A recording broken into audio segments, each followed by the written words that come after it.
that like two parallel lines never meeting. And this is called relationship,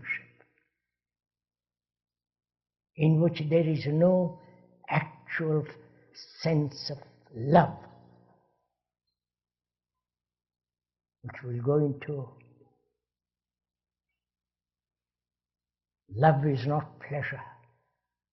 Love is not desire.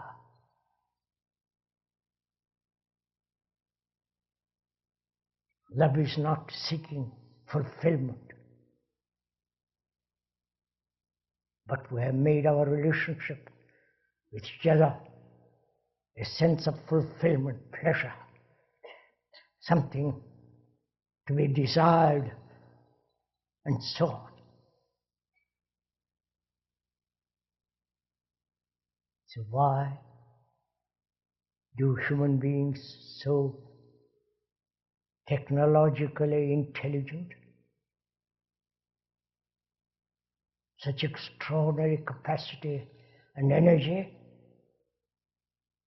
why human beings have not solved this most essential question, problem?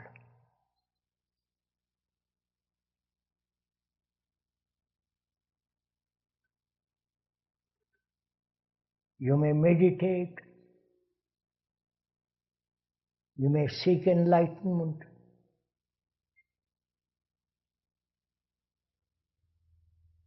you may follow the latest guru, the latest expression of whatever you are following, but if you have not solved this problem, all your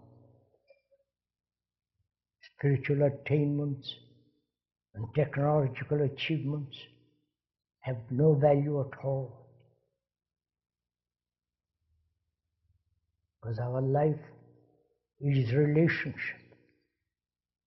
Our life is something that cannot be lived by yourself in isolation. And because we live or attempt to live in isolation, we are bringing about great catastrophe. As a group, as nations which are isolating themselves, the American, the British, the French, the Russian, the Indian, and so on. This is a form of isolation. And in that isolation, they are trying to find security. There is no security whatsoever in isolation.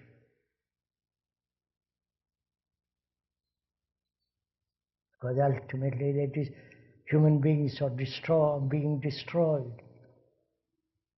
Similarly, if we have not resolved this essential, basic question of relationship, which is at present isolating it from each other, this isolation must inevitably breed all kinds of misery, confusion, hatred, anger.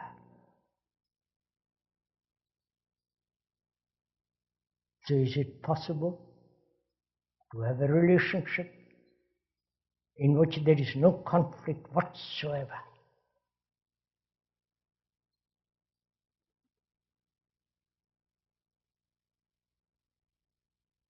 What is relationship? What does it mean to be related to another? Not physically only, but much more psychologically deeply, which conditions our physical activity. We always forget that we want to improve the environment as society, and we do all kinds of legislative laws and so on, so on, so on. We never realized that psychologically, if we are not clear what we do, will bring about a rotten society. Psychologically is more important to transform what our own conflicts, not end merely the outward conflict. I hope we understand this deeply. The psychological conflicts will inevitably produce world conflict.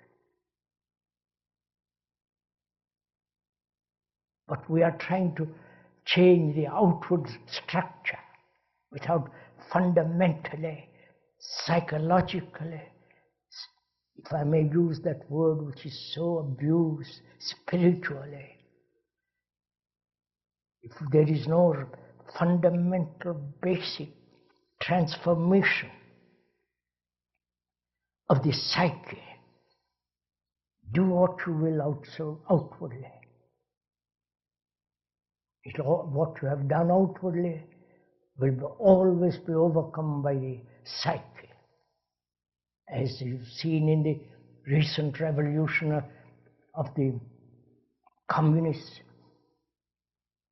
they hoped through changing of the outward structure of society, they would change man. And it has been totally the other way, which is so observable and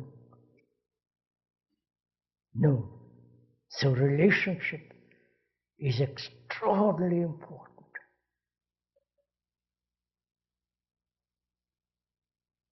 And why is there this division between man, woman, between himself, within himself, and with his neighbor? The whole process of relationship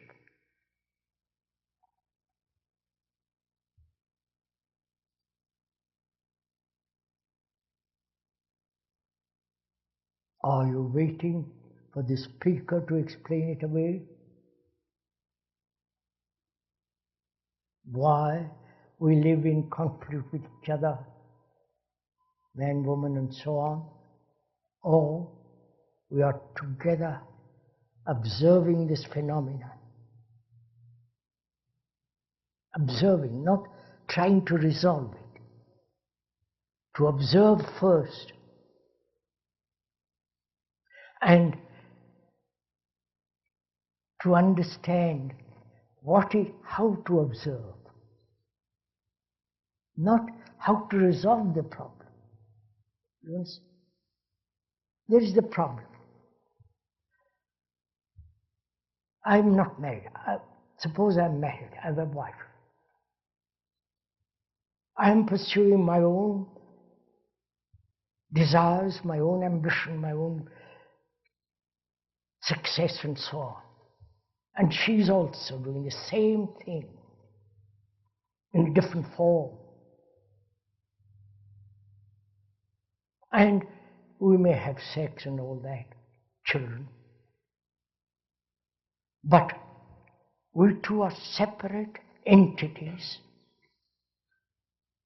pursuing our own goals, our own ways, our own fulfillment, our own doing our own thing, as you call it.